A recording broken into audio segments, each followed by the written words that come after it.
সিঁড়ি তাপমাত্রা কত? বাইরে -46 ডিগ্রি তাপমাত্রা।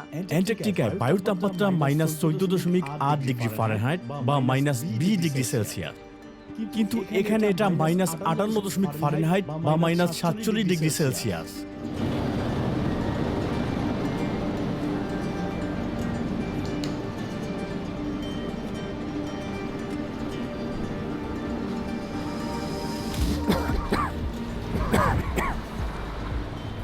আমাদের ফুসফুস এতে অভ্যস্ত নয়, তাই আমাদের কাশি পাচ্ছে। এখানকার আবহাওয়া খুবই ঠান্ডা এবং শুষ্ক। এখানে বিশাল জনসংখ্যা বাস করে, প্রায় 3 লক্ষ বাসিন্দা। ইয়াকুটস্ক হল শাখা প্রজাতন্ত্রের রাজধানী, রাশিয়ার একটি স্বায়ত্তশাসিত অঞ্চল। উত্তর মেরু থেকে 280 মাইল দূরে অবস্থিত।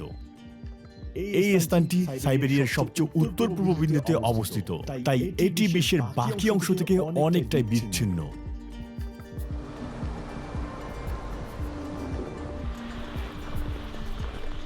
এখানে বাইরের তাপমাত্রা -50 ডিগ্রি সেলসিয়াস পর্যন্ত, আর ফুটন্ত জল প্রায় -100 ডিগ্রি সেলসিয়াস। আপনি দেখতে পাচ্ছেন এটি সাথে সাথেই বরফে পরিণত হচ্ছে। এই অঞ্চলের সর্বনিম্ন বায়ুর তাপমাত্রা -71.2 ডিগ্রি সেলসিয়াস। এখানে আসলে আপনার মনে হবে আপনি যেন পৃথিবীতে নয়, ভিন্ন কোনো গ্রহে অবস্থান করছেন। বাইরে রেখে যাওয়া একটি কলা কয়েক মিনিটের মধ্যেই হাতুড়িতে পরিণত হয়ে যায়। লোকেরা এখানে ধাতব ফ্রেমের চশমা পরতে পারে না, কারণ ধাতু তাদের ত্বকে লেগে যেতে পারে, এবং তারা যদি তাদের চশমা খুলে ফেলে তাহলে মাংস ছিঁড়ে যেতে পারে। এটি একটি মাংসের টুকরো যা দেখতে অনেকটা মানুষের মাংসের মতোই। এটিকে ধাতুর সঙ্গে লাগানো যাক।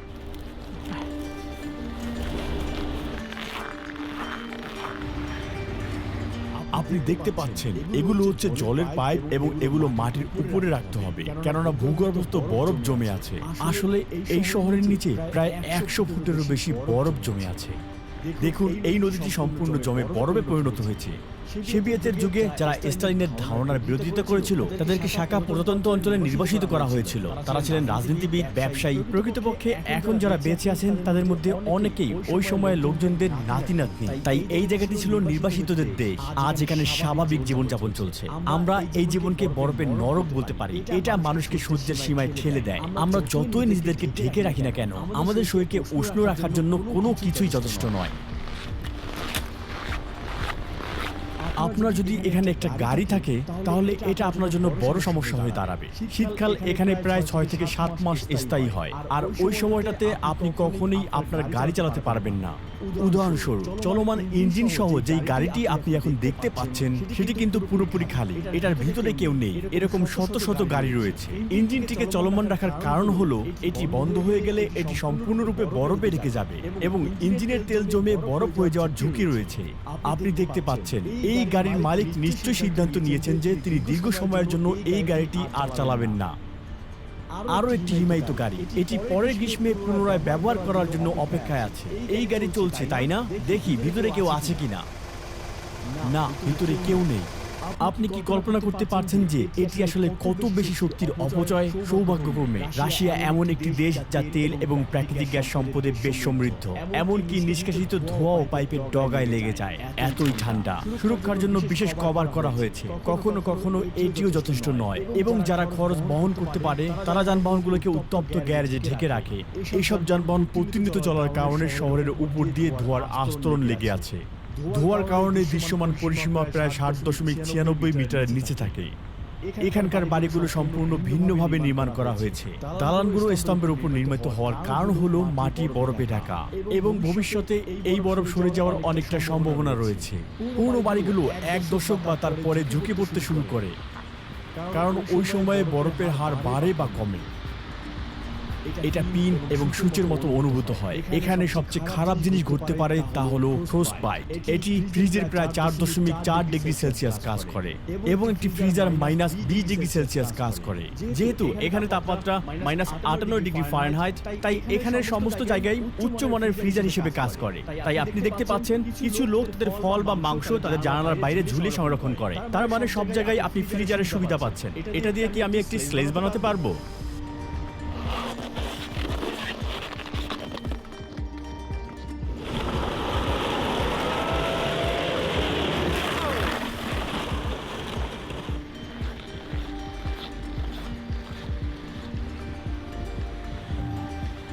ভিডিও করার জন্য আমি জাস্ট গ্লোবটি খুলেছিলাম। এখন হাতে মারাত্মকভাবে ব্যথা করছে। আমার চোখের পাতার উপরে বরফ পড়েছে, তাই বরফ ভাঙার চেষ্টা করছি। আপনি যদি এই বাইরে 15 মিনিটের বেশি সময় ধরে থাকেন, তাহলে আপনি স্কিন বার্ন, শ্বাস নিতে অসুবিধা সহ বিভিন্ন সমস্যায় ভুগবেন। এই ঠান্ডার কারণে প্রথমে আপনি সূচের কাটার মতো ব্যথা অনুভব করবেন, এরপরে ফ্রস্ট বাইট, এরপরে আপনি আপনার ত্বকে অনুভূতি হারাতে শুরু করবেন। পরবর্তীতে এমনকি আপনার মৃত্যু হতে পারে। সে ভিডিও করার জন্য তার হাত থেকে মাত্র 5 মিনিটের জন্য গ্লোভস খুলে ফেলেছিল। এখন তার হাতের আঙ্গুলগুলো সাদা হয়ে গিয়েছে। আমাদের মাইক্রোফোনটি বিপদ সংকেত দিচ্ছে, এটা এখন ঠিকভাবে কাজ করছে না, এবং আমাদের ক্যামেরাটাও ঠিকভাবে কাজ করছে না। এটা বরফে শক্ত হয়ে গিয়েছে। মোবাইলটাও এখন কাজ করছে না। কয়েক সেকেন্ড আগেও তার মোবাইলের ব্যাটারিতে 10% চার্জ ছিল, মুহূর্তেই সব চার্জ শেষ হয়ে যায়। এখন মাত্র 4%। আপনারা আমার পিছনে একটি কবরস্থান দেখতে পাচ্ছেন। আমার জুতার নিচে বরফের পুরুত্ব প্রায় 100 ফুট। আপনি শুনে অবাক হবেন, শহরের নিচে থাকা এই বরফ গ্রীষ্মকালেও গলে না। তাহলে কিভাবে মৃতকে কবর দেয়া হয়? তারা কয়লার টুকরোকে সংগ্রহ করে 2 থেকে 3 দিন পোড়ায়। কয়লাগুলো পোড়ানো হলে বরফের ব্লকগুলো গলে যায় এবং বেলচা ব্যবহার করে খুব সহজেই সেগুলোকে সরানো যায়, এবং অবশেষে এলাকাটি 6 থেকে 7 ফুট গভীরতায় খনন করা যেতে পারে। যেই লোকটি 100 থেকে 200 বছর আগেও মারা গিয়েছিল, তার মৃতদেহ এখানে খুব শক্তভাবে পাওয়া যেতে পারে। সমস্ত বিশ্বের মোট হীরার 20% এই ইয়াকুটস্কে অবস্থিত। হীরের পাশাপাশি অন্য সমস্ত মূল্যবান উপাদানগুলো আপনি এখানে পেয়ে যাবেন। ইয়াকুটিয়া অঞ্চলে অনেক ম্যামথ এবং ডাইনোসরের জীবাশ্ম রয়েছে। এই অঞ্চলে যেখানে একসময় ম্যামথরা বিচরণ করত, তাদের অক্ষত মৃতদেহ আজও বরফ গললে দেখা যায়। এখানের জমিতে যেসব মানুষ কৃষি কাজ করতে পারে না, তারা সাধারণত মাছ খেয়ে বেঁচে থাকে। এই বাজারের সবচেয়ে অন্যতম বৈশিষ্ট্য হচ্ছে তারা মাছগুলোকে প্রদর্শন করতে ফ্রিজে রাখতে হয় না, বরং খোলা জায়গায় রাখলেই হয়। কারণ একটি সাধারণ ফ্রিজের চেয়ে বাইরের তাপমাত্রা অনেক কম থাকে। মাংসগুলোকে এভাবে বাইরে রেখে দেওয়া হয়, এগুলো মাসের পর মাস নষ্ট হয় না। এছাড়াও এখানে হিমায়িত খরগোশ রয়েছে, তারা হাঁস সহ অন্য অনেক প্রাণী খায়। এখানে ঘোড়ার মাংস খুব সাধারণ একটি ব্যাপার, এটা প্রায় 20 কেজির চেয়েও বেশি। তারা আস্ত মাছটি বাইরে রেখে দেয় এবং মাসের পর মাছ সংগ্রহ করে। এটিও বিক্রির জন্য রেখে দেওয়া হয়েছে এবং কখনোই নষ্ট হবে না। কানটি একদমই নড়ছে না। দিনে কত ঘন্টা আপনারা এখানে কাজ করেন?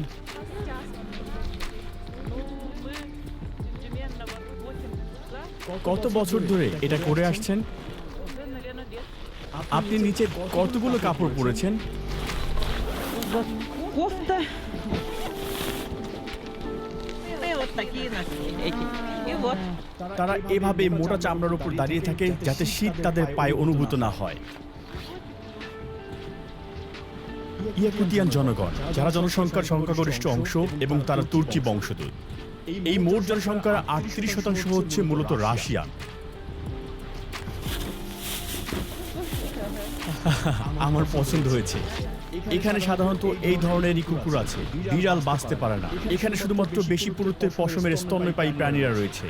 গাড়ির ভিতরে সাধারণত 2 স্তরের গ্লাস থাকে, যাতে করে এয়ার কন্ডিশনার চলাকালীন সময়ে বাইরে থাকার প্রচুর ঠান্ডা ভিতরে প্রবেশ করতে না পারে।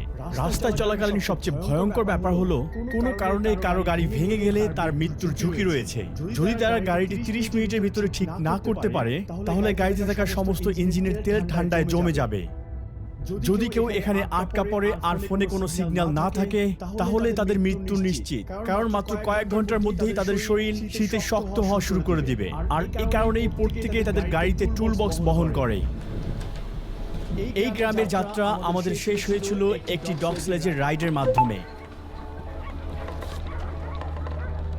ডগ স্লেজে চড়ার সময় আমি এতটাই শীত অনুভব করেছিলাম যে শীতে আমি প্রায় আমার একটি কান হারাতে বসেছিলাম। অসহনীয় ব্যথা অনুভব করেছিলাম। মারিয়া আমাদেরকে তাদের গ্রামের বাড়িতে আশ্রয় দিয়েছিল। তার কাছ থেকে এই গ্রাম সম্পর্কে আমরা আরো জানবো। আপনারা দেখতে পাচ্ছেন হাতের আঙ্গুলের মতো মোটা হয়ে গিয়েছে। আমি এটা অনুভব করতে পারছি না, অবশ হয়ে গিয়েছে। দেখুন, আমার অন্য কানটি কিন্তু ঠিক আছে এবং বেশ পাতলা। এখানে থাকা ঘোড়াদের আকার অন্য সব ঘোড়াদের চেয়ে বেশ ছোট। তাদের দেহ প্রাকৃতিকভাবে ছোট, যাতে তারা সবসময় নিজেদেরকে গরম রাখতে পারে। দেহের আকার কম মানে শীত কম। তারা আমাদেরকে তাদের পোশাক দিয়েছে, এগুলো বেশ মজার।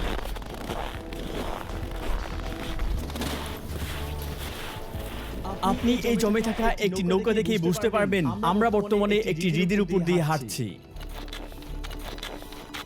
আমরা 90 ডিগ্রি কোণে এটাকে আঘাত করার চেষ্টা করছি। আমরা এখানে 20 থেকে 25 ইঞ্চি ব্যাসের গর্ত করার জন্য ড্রিল করছি, যাতে করে গরু তাদের পানি চাহিদা মেটাতে পারে। আমরা প্রতিনিয়ত ভাঙা বরফ অপসারণ করছি। আপনি কি বলতে পারেন এখানে আবার আগের মতো বরফ জমতে ঠিক কতটা সময় লাগতে পারে? 1 ঘন্টার মতো। শীতকালে এই গ্রামে গরু সহ অন্যান্য গবাদি পশু গোয়াল ঘরে রাখা হয়।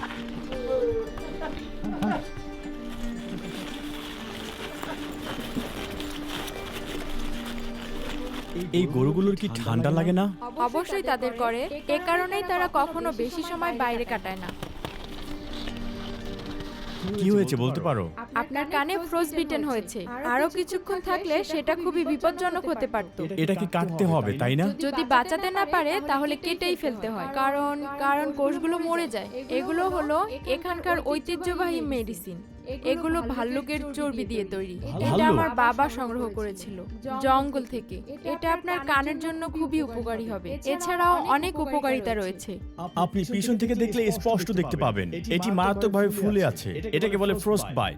আমি যদি 15 মিনিটের বেশি সময় ধরে ঠান্ডায় থাকতাম তাহলে আমি মারাত্মক ঝুঁকিতে পড়তাম। আসলে প্রকৃতির সাথে কোনো রসিকতা নেই, যে কোনো সময় বিপদ ডেকে আনবে। আপনার দেখা এখানের সবচেয়ে ঠান্ডা তাপমাত্রা কত ছিল? এটা ছিল -71 ডিগ্রি সেলসিয়াস। এটা কি সবচেয়ে ঠান্ডা? আমার কাছে যদি পর্যাপ্ত কাপড় থাকে তাহলে -40 ডিগ্রির আগে সেটা আমার জন্য খুব বেশি একটা শীত নয়। -41 থেকে -48 এটা বলা যায় মোটামুটি। -48 এর নিচে এটাকে ঠান্ডা বলা যায়, আর -52 ডিগ্রির নিচে এটাকে বলা যায় খুব ঠান্ডা। এরপর প্রতি ডিগ্রি অনেক শীত। সবচেয়ে মজার ব্যাপার হলো এত শীতের মধ্যেও আপনার গরম লাগবে পুড়ে যাওয়ার মতো। হ্যাঁ, এটা সত্যি। এখন আমার কান পুড়ে যাচ্ছে, এটা খুব ব্যথা করছে। ঠিক এরকমই। অনেক সময় মানুষ বেশি মদ খায়, এরপরে তারা ঘুমিয়ে পড়ে বাইরে কোথাও। একদিন বাইরে কিছু লোক ঘুরতে গিয়েছিল, কিন্তু তাদের কাছে যথেষ্ট পোশাক ছিল না। এরপরে তারা জঙ্গলের দিকে গেল, এমনকি তাদের গাড়িটি ভেঙে গিয়েছিল। নেটওয়ার্ক না থাকায় তারা কাউকে কলও করতে পারেনি। এভাবেই সব শেষ হয়ে যায়। এটা ছিল একটা মর্মান্তিক ঘটনা। প্রকৃতি সম্পর্কে কিছু বলুন। এখানকার সমস্ত মানুষেরা আসলে প্রকৃতিকে যত্ন নিতে পছন্দ করে। তারা এটা করতে ভালোবাসে এবং শ্রদ্ধাও করে। আমি যখন ছোট ছিলাম আমি তখন পরিবারের সাথে জঙ্গলে ঘুরতে যেতাম। আমরা মাছ ধরতাম, শিকার করতাম, প্রতিদিনের কাজ ছিল এটা। কিন্তু আমরা সবসময় এটা মাথায় রাখতাম যে আমরা এই প্রকৃতির মালিক নই, শুধুমাত্র অতিথি হিসেবে এসেছি। আর আমরা ঠিক ওইভাবেই আচরণ করতাম। উদাহরণস্বরূপ আমরা আচার বানাতে পছন্দ করি। আমরা জঙ্গল থেকে খাবার সংগ্রহ করতাম, কিন্তু খাবারের কিছু অংশ রেখে দিতাম। প্রকৃতি প্লিজ আমার সাথে শেয়ার করো। আর নতুন নতুন খাবারের জন্য আমরা প্রার্থনা করতাম। এটা জঙ্গলের মালিকের জন্য রাখতাম, তার আত্মার জন্য। আপনি বিশ্বাস করেন প্রকৃতির আত্মা আছে? হ্যাঁ, উদাহরণস্বরূপ আমরা যখন জঙ্গলে যাই উচ্চ স্বরে কথা বলা উচিত নয়, কারণ এতে করে আত্মারা বিরক্ত হতে পারে। এছাড়াও সেখানে মদ পান করা উচিত নয়, মজা করা উচিত নয়, কিছু ফেলা উচিত নয়। তাদেরকে বিরক্ত করবে না এবং তাদেরকে ধ্বংসও করবে না। আমাদের ধর্মটি আসলে ভিন্ন রকম, যা বইতে লেখা নেই। এমনকি উপাসনা করার জন্য কোনো গির্জাও নেই। আমাদের ধর্মেরও কিছু নিয়ম রয়েছে, কিন্তু এগুলো ঠিক অন্যদের মতো নয়। যেমন অন্য ধর্মের মতো আমরা প্রতিদিন প্রার্থনা করি না, অথবা এমন কিছু যা অন্য ধর্মে করতে হয়। এটা সম্পূর্ণ আমাদের মনের ব্যাপার এবং নিজেদের মতো। আমাদের সবকিছুরই প্রকৃতির সাথে সম্পৃক্ত রয়েছে। আপনার যা আছে তার জন্য স্রষ্টা এবং প্রকৃতিকে ধন্যবাদ দেন আপনি, তাই না? ঠিক তাই। আমাদের কাছে ঈশ্বর হলো প্রকৃতি, প্রকৃতি হলো ঈশ্বরের একটি অংশ। আমি বুঝতে পেরেছি। আমাদের বলবেন আপনি কেন এখান থেকে চলে যাচ্ছেন না, যেখানে বেশি উষ্ণতা আছে? কারণ এই তাপমাত্রায় থাকা মানে অত্যাচার ভোগ করা। তোমার জন্য হয়তো নির্যাতন হতে পারে, কিন্তু এটা আমাদের জন্য নয়। প্রথম কারণ হলো আমার পরিবার এখানে থাকে, আর আমার জন্য সবচেয়ে পছন্দের হলো বাবা মা এবং ভাই বোনদের সাথেই থাকা। এছাড়াও এই খাঁটি প্রকৃতিকে আমি ভালোবাসি। এখানের প্রকৃতি খুবই বিশুদ্ধ। এগুলো আমাদের জন্য এবং আমাদের ভবিষ্যৎ সন্তানের জন্য খুবই গুরুত্বপূর্ণ। কে না চায় বিশুদ্ধ বাতাসে শ্বাস গ্রহণ করতে? আর তৃতীয় কারণ হলো আমাদের সংস্কৃতির জন্য। আমি এই সংস্কৃতিকে আর ভাষাকে ধরে রাখতে চাই, আর এটাকে পরবর্তী প্রজন্মের কাছে পৌঁছে দিতে চাই। ইয়াকুটস্কে গ্রীষ্মকালও রয়েছে, জুলাই মাসে এখানে গড়ে দৈনিক তাপমাত্রা 19 ডিগ্রি সেলসিয়াস। বৈশ্বিক উষ্ণায়নের কারণে আমাদের বিশ্বের বরফ গলে যাচ্ছে এবং বিশাল মৃতদেহ উঠে আসছে এবং হাজার হাজার বছর ধরে লুকিয়ে থাকা ভাইরাসগুলো প্রকাশ্যে আসতে পারে, যা এই আধুনিক মানুষ আগে কখনো দেখেনি। যার ফলস্বরূপ এই আধুনিক মানুষরা নতুন নতুন রোগে ভুগছে। যখন ইউরোপীয়রা উত্তর আমেরিকায় চলে যায়, তখন তাদের মহাদেশে যে ফ্লু বহন করে এনেছিল তা বেশিরভাগ নেটিভ আমেরিকানদের হত্যা করেছিল, যারা শতাব্দী ধরে বিচ্ছিন্ন ছিল। ফ্লু আমাদেরকে হত্যা করেনি কারণ আমরা রোগ প্রতিরোধ ক্ষমতায় বেশি শক্তিশালী ছিলাম। একইভাবে প্রাচীন রোগগুলো যেগুলো প্রতিরোধ করার ক্ষমতা আমাদের নেই, এই অঞ্চলগুলোতে বরফ গলার সাথে সাথে সেগুলো আসতে পারে আসলে মানবতার জন্য এক ধরনের বিধ্বস্তির পরিণতি হিসেবে। ভিডিওটি দেখার জন্য ধন্যবাদ। এই ভিডিওটি একটি ভ্রমণ তথ্যচিত্র সিরিজের প্রথম পর্ব। আমি এমন অন্যান্য স্থান পরিদর্শন করি যা অনেকেরই জানা নেই এবং সেগুলো বিস্তারিতভাবে ডকুমেন্টারি আকারে আপনাদের মাঝে তুলে ধরতে চেষ্টা করি। আমাদের পরবর্তী ভিডিওটি আসবে ইয়াকুৎস্কের দ্বিতীয় পর্ব নিয়ে। আমি এই বিশাল হিমায়িত অঞ্চলে ভ্রমণ করেছি এবং মারাত্মক সব বাস্তবতার সম্মুখীন হয়েছি। এই ডকুমেন্টারিতে আমরা -45 ডিগ্রি সেলসিয়াসে মানুষের জীবনযাত্রার মান সম্পর্কে জানতে পেরেছি। আপনি যদি তাদের এই ভয়াবহ জীবনযাত্রার কোনো কিছু মিস না করতে চান এবং আমাদের সমস্ত ভিডিওগুলো দেখতে চান, তাহলে এখনই আমাদের চ্যানেলটি সাবস্ক্রাইব করে রাখুন। কথা দিতে পারি, নিঃসন্দেহে আমাদের ভিডিওগুলি আপনাদের ভালো লাগবে। আমার ডকুমেন্টারিতে সাহায্য করতে আমি আমার দলকে ধন্যবাদ জানাই। দেখা হবে নতুন কোনো ভিডিওতে। সাথেই ছিলাম আমি।